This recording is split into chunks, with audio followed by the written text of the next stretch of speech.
Okay, this is an unboxing of a Baader Hyperion eyepiece, which I'm going to do now, and I will test it immediately on this Skywatcher Apochromatic Pro Series 80 ED.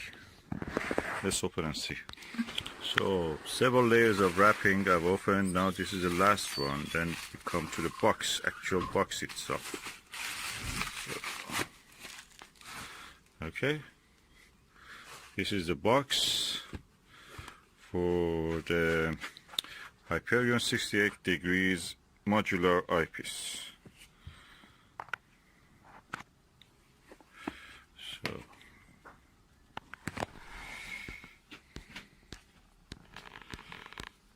this is a 21mm, and now I'm going to open it and see what is inside. Okay, oh, easy open. Yeah, I like these ones that open like that. Okay, usual bag. It comes in a pouch of itself, leather bag. Germans love leather, it seems.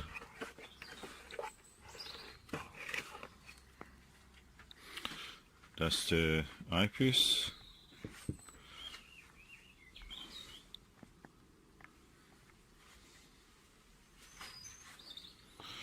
And quite large eye lens. Oh, look at that big, massive lens.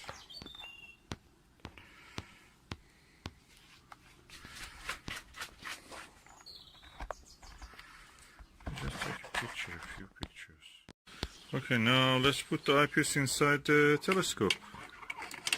I'll put in inside the 2-inch focuser part of it, and we look through it now. Okay, with the spacing between the eyepiece and the diagonal, it could not come to focus. So what I will do, I add this 1¼ inch adapter and use the Baader's 1¼ barrel, like this. And let's see if it brings it in focus. We have now focus. That's really good. And this is the Skywatcher ED, is a apochromatic telescope, and we go to have a look.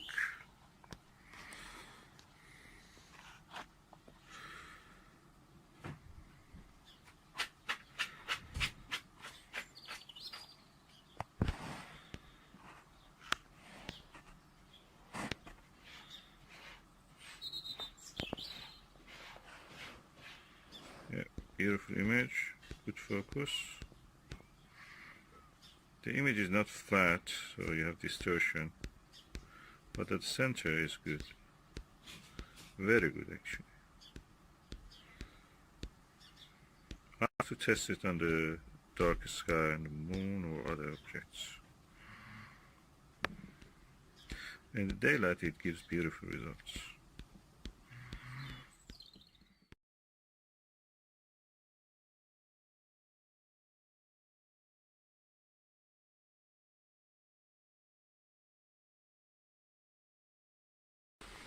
Okay, with these fast telescopes that I've used, both of them refractors, Skywatcher ED and Skywatcher 120 achromatic, and that ED is apochromatic. The best images were with this, and this. It didn't give me Altair Astro Premium, didn't give me that premium quality image. And actually I can say that the center was good, but the rest of the image had blue purple fringing even in this apochromatic telescope. So I wonder it is because it is a fast scope. Maybe in a slow scope like a Schmidt-Cassegrain, a Meade or Maxitope telescope, it will give good results. I may test it later, but at the moment I'm a little bit disappointed. It looks very beautiful. It almost looks like a Hyperion. It doesn't perform like a Hyperion.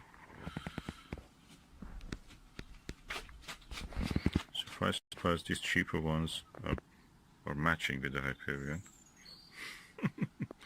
Ostara and Starguider. Just this between eyepiece, probably 18 wide BU, bright wave unit or something. I'm going to put it in the Skywatcher Star Traveler 120 millimeter 5-inch telescope. Is achromatic, but not Apo, so we'll see how it does. It's nicely sets in the telescope.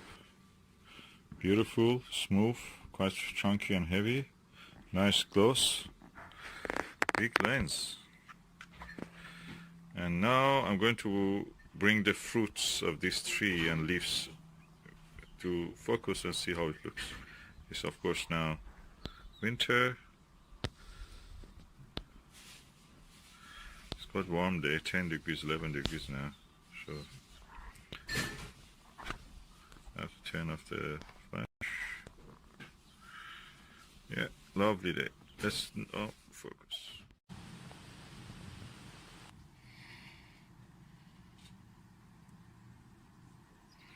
I see some purple fringing. This is probably from the telescope.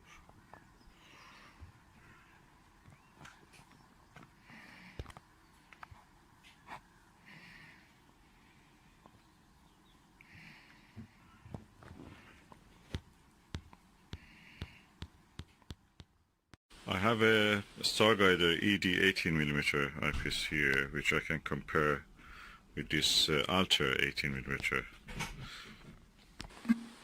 And now I'm going to look at that fruit with the same eyepiece. I feel this one is more comfortable to view,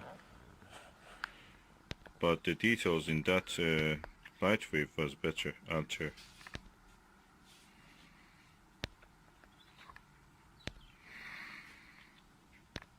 This is more wide field, it seems, than that one. It's comfortable, should I say. But the Altair got more detail clearly. And it looks that object looks slightly bigger.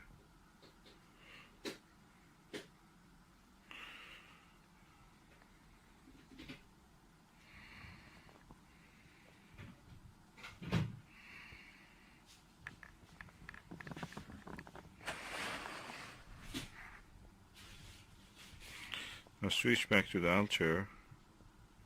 They're not parafocal, by the way. Okay, I'm going now back to the Altair. It's not focused, of course, because I have not changed the focus.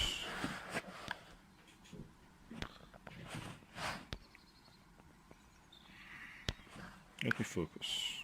And now I've focused it. It's not very good light conditions because sun is just shining behind this.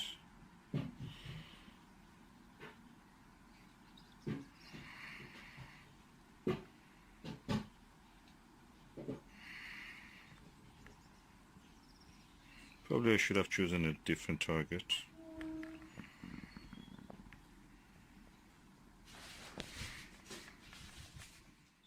LightWave Premium 18mm eyepiece, and I'm looking to the Skywatcher ED. Let's look through the eyepiece and see how it looks.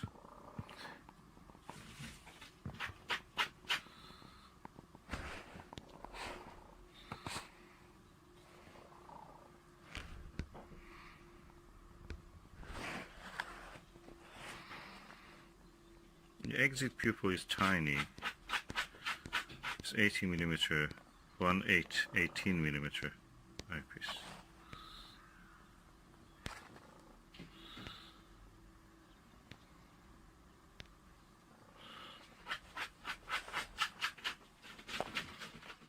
The 18mm Starguider ED eyepiece. Using it on the Skywatcher Apochromatic AT-ED. Let's see how it looks.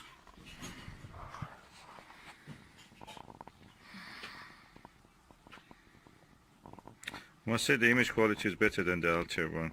Altair one, a little bit disappointed.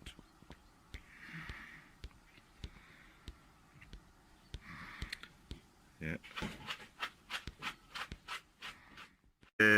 Ostara Flatfield 19mm eyepiece, and I'm using the Skywatcher Pro Series 80 ED apochromatic telescope. So let's see how it looks.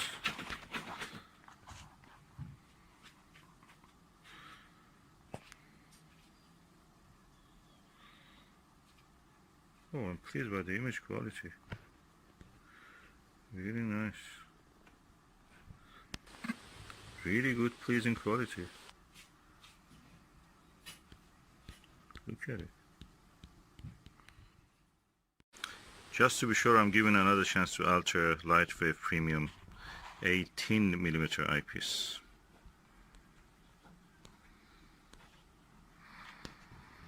Let's see how it looks.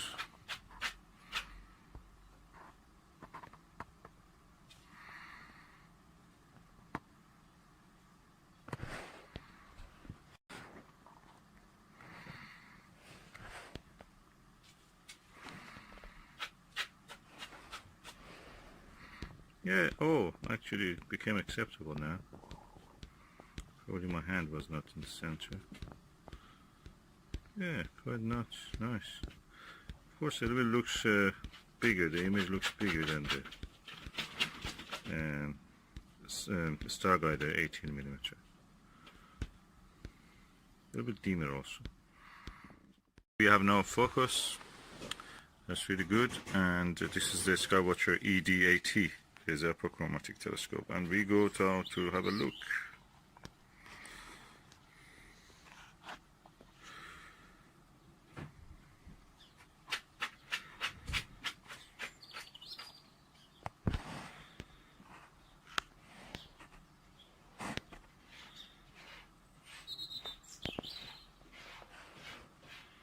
Yeah, beautiful image, good focus. The image is not flat, so you have distortion, but at the center is good. Very good, actually. I have to test it on the dark sky and the moon or other objects. In the daylight it gives beautiful results. Okay, with these fast telescopes that I've used, both of them refractors, Skywatcher ED-AT and Skywatcher 120 achromatic, and that ED is apochromatic. The best images were with this, and this. It didn't give me Altair Astro Premium, didn't give me that premium quality image. And actually I can say that the center was good, but the rest of the image had blue-purple fringing given in this apochromatic telescope. So I wonder if it is because it is a fast scope. Maybe in a slow scope like a Schmidt-Cassegrain, a Meade or Maxitov telescope, it will give good results. I may test it later, but at the moment I'm a little bit disappointed. It looks very beautiful. It almost looks like a Hyperion. It doesn't perform like a Hyperion. Surprise, surprise, these cheaper ones are matching with the Hyperion. Ostara and Starguider.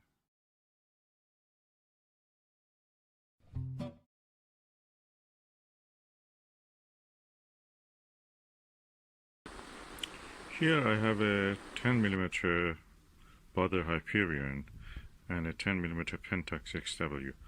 I must say that Pentax XW in this telescope is a Lyra 101, which is a Fraunhofer telescope f11. This is actually as sharp as this, or slightly even sharper. The only difference is that the color in this is there is no false color. Color is natural. In this one you have some chromatic aberration when you use this, but the image is sharp. as sharp or slightly a tad sharper than the Pentax. This is a good eyepiece.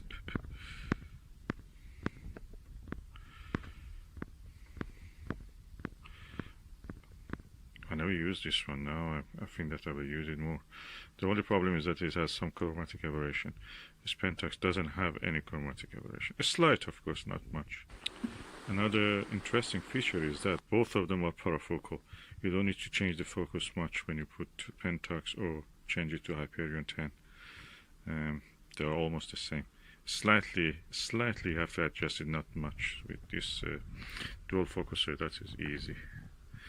So I'm really pleased with this Hyperion.